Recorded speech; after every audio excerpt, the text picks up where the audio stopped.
आप सभी का इंस्पायर पे आज एक नई वीडियो, नया कॉन्सेप्ट, नया टॉपिक पढ़ने जा रहे हैं। बेसिकली आज हम लोग टाइप्स ऑफ ऑफर्स को समझने जा रहे हैं। देखिए, हम लोग अपनी आम भाषा में देखते हैं कि हम लोग काउंटर ऑफर हो गया या क्रॉस ऑफर हो गया, इंप्लाइड ऑफर हो गया, एक्सप्रेस ऑफर हो गया, इनमें अंतर क्या है। साथ ही साथ एक और कॉन्सेप्ट यानी कि जनरल ऑफर और स्पेसिफिक ऑफर में क्या अंतर है, और बात करेंगे स्टैंडिंग ऑफर की। ठीक है, स्टैंडिंग ऑफर में स्टैंडिंग ऑफर में क्या, तुमको हर एक चीज में यहां पे केस लॉ के थ्रू समझाऊंगा और तुमको कहानियों के थ्रू ये चीजें इतनी क्लियर हो जाएंगी इस वीडियो के बाद कि इन चीजों के तुम्हें अलग अलग हर टॉपिक को ढूंढने की जरूरत नहीं। Difference between general, specific, difference between express, नहीं, आज सारा साइड कर दो। ठीक है, चलो शुरू करते हैं। बात करें अगर हम लोग सबसे पहले अपने टॉपिक की, तो सबसे पहले एक्सप्रेस और इंप्लाइड। एक्सप्रेस ऑफर अगर हम बात करें तो क्या समझ में आ रहा है, by its very own term कि someone has expressed his willingness to do something और not to do something, that is by words, it may be oral और इन द रिटन फॉर्म। ठीक है, तो अगर कोई एक्सप्रेसली कहता है कि हाँ फलाना काम, मैं फलाना ऑफर तुम्हें देता हूं, काइंडली एक्सेप्टेड और इन एनी फॉर्म, है ना, then it is a express offer. ठीक है, mentioned in section 9 of Indian contract act 1872।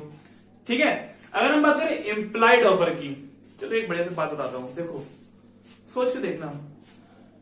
तुम अगर एक बस में चढ़ते हो, शहर के अंदर जो बस चल रही है, तुम बस में चढ़ रहे हो और तुम एक जगह दूसरी जगह उतरते हो। ठीक है, क्या जब बस में चढ़ते हो तो कंडक्टर के पास या फिर ड्राइवर के पास किसी पास जाकर कहते हो कि मेरे को इतना फेयर चाहिए, आई एम मेकिंग एन ऑफर, क्या मुझे तुम वहां छोड़ दोगे? नहीं, इट्स इम्प्लाइड कि तुम वहां चढ़ रहे हो, so you automatically pay the fare, pay the amount of money which will be the charge of your travelling from one place to another.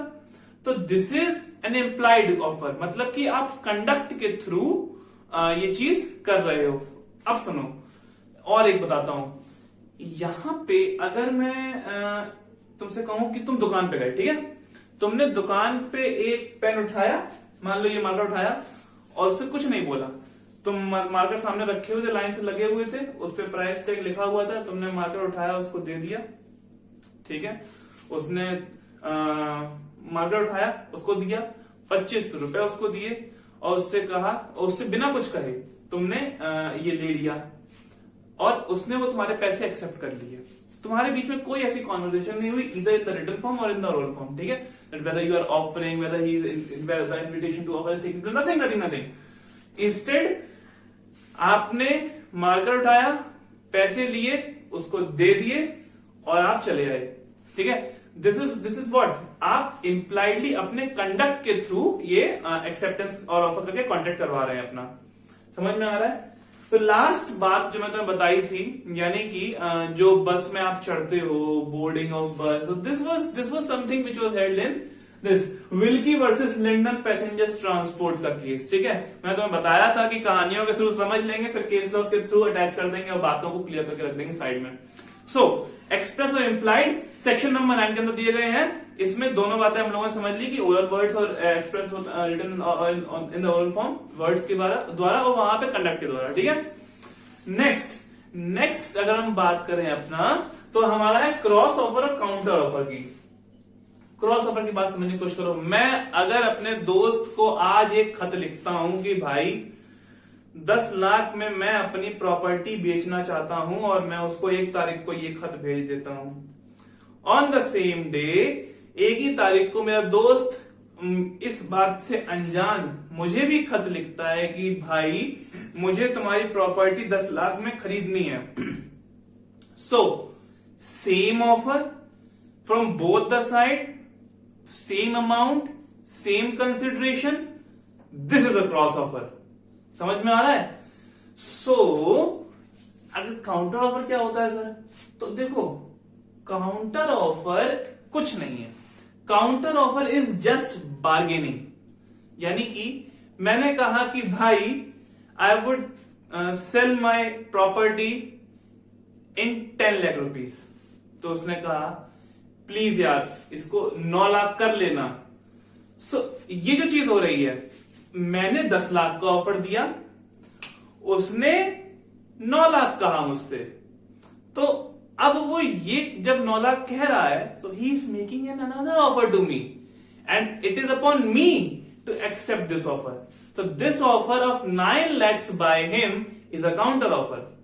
ठीक है, चलिए जी, केस लॉस मैंने तो बताया जैसा कि, तो केस लॉस की बात करें तो क्रॉस ऑफर में सेम चीज 800 टन्स ऑफ आयरन को सेम रेट पे बेचने की बात करी गई दो लोगों द्वारा on the same date in Tinn versus Hoffman का केस। ठीक है, तो टिन वर्सेस हॉफमैन के केस में वही चीज हुआ, दोनों के लेटर्स क्रॉस कर गए and they like have done the same thing. ठीक है, counter offer is about absolute acceptance of the condition. देखो, ऑफर का एक्सेप्टेंस एज इट इज अगर नहीं हो रहा है ना, तो वो चीज आपकी जो है काउंटर ऑफर में चली गई, यानी कि आपका सामने से एक और ऑफर आ गया, वो चीज एक्सेप्टेंस, फिर वहां पे कॉन्ट्रैक्ट की बात हुई नहीं। This whole thing, this whole concept emerged in the case of Dresser and Esse versus Mrs Bindal agro chemical limited. ठीक है, तो ये बात तुम्हें याद रहनी चाहिए कि काउंटर ऑफर की जो कंडीशन है, it's about absolute acceptance which emerged in this particular case. ठीक है, नेक्स्ट सर, जनरल ऑफर क्या होता है? जनरल ऑफर स्पेसिफिक ऑफर में अंतर करते हैं। देखो, लालमन शुक्ला केस पढ़ा था लास्ट क्लास में, याद है? नहीं पढ़ा तो आई बटन तुरंत, और अगर पढ़ लिया है तो तुम्हें समझ में आ रहा हो कि मैंने अगर 501 रुपए अपने नेफ्यू को ढूंढवाने के लिए एक पैम्पलेट निकलवाया and if that is accepted by someone, means acceptance कैसे होगा यहां पे समझने की कोशिश कर लो। किसी ने कुछ कहा नहीं, देखिए यहां पे अगर जो है इंप्लाइड एक्सेप्टेंस हुआ, कोई अगर उसके दोस्त उसके बच्चे को ढूंढ के ले आता है तो he will be bound to pay, है ना? तो यहां पे the offer was made to public at large and someone acting according to the conditions in the offer has ultimately accepted that offer. So it was not made to any specific person or it is made to general public. So this is general offer. General offer में एक और चीज होती है, general offer of a continuing nature. अगर तुम्हें CLAT में Carlill smoke ball company वाला जो वो अपना केस था ना स्मोक बॉल्स वाला, वो याद है तो तुम रिलेट कर पाओगे। अगर स्मोक बॉल्स की जो उन्होंने कंडीशंस खुद फुलफिल करी मैम ने, और वो चीज और लोग भी फुलफिल करें, तो यहाँ पे ऑफर किसको था? पब्लिक एट लार्ज को, but all the people who are following the conditions are specifically accepting it. ठीक है, on the other hand specific offer तो कुछ है ही नहीं भाई, दुकानदार के पास हम जा रहे हैं, I am making that offer to that particular person to sell his particular has a material to me in a particular price and that is specific to me and to him and this is specific offer. clear है? अच्छा, standing offer आज का main point. Standing offer की बात करते हैं दोस्त। Standing offer को हम लोग कंटिन्यूइंग ऑफर भी कहते हैं। देखो, समझने की कोशिश करो। अगर मैं बात करूं तुमसे कि एक case Bengal coal corporation versus Homi Wadia and company, यहां पे क्या होता है? कोल कॉर्पोरेशन कंपनी ने एक ऑफर जारी किया कि हम 1 साल के लिए आपको कुछ पर्टिकुलर अमाउंट, मान लीजिए 1000 किलोग्राम जो है कोल सप्लाई करेंगे all through out the year. इसने ये ऑफर जारी किया। ठीक है, अब सामने से एक कंपनी आई, इसने 1000 नहीं, इसने कहा कि मुझे कुछ पर्टिकुलर अमाउंट, मान लो 200 किलो कोयला चाहिए। तो मींस अनटिल अनलेस वो जो ऑफर था वो स्पेसिफिक पीरियड ऑफ टाइम के लिए, यानी कि 1 साल के लिए रनिंग था। उस रनिंग के दौरान उसने एक पार्ट का, यानी कि some part of it he accepted it the other company. उसने कहा 200 किलो मेरे को दे दो।